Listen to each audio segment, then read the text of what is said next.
சினிமாவுல கவர்ச்சியாகவும், முகம் சுளிக்கும் அளவுக்கும் நடிக்க மாட்டேன் அப்படின்னு தைரியமாக கூறியதால், பட வாய்ப்புகள் இவருக்கு குறையத் தொடங்கியிருக்கிறது.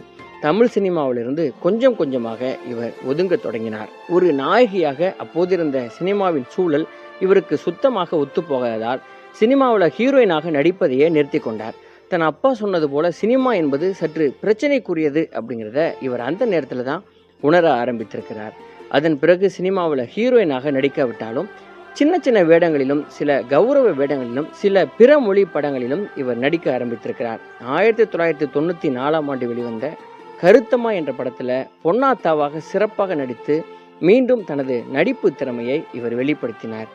கருத்தம்மா படத்துல நடிகர் பொன்வண்ணனுக்கு ஜோடியாக பொன்னாத்தாவாக நடித்தபோது நடிகர் பொன்வண்ணனுக்கு சரண்யாவின் மேல உறுதலையாக காதல் ஏற்பட்டிருக்கிறது. சீவலப்பேரி பாண்டி என்ற படத்துல நெப்போலியனுக்கு ஜோடியாக வேலம்மாள் என்ற கதாபாத்திரத்துல சிறப்பாக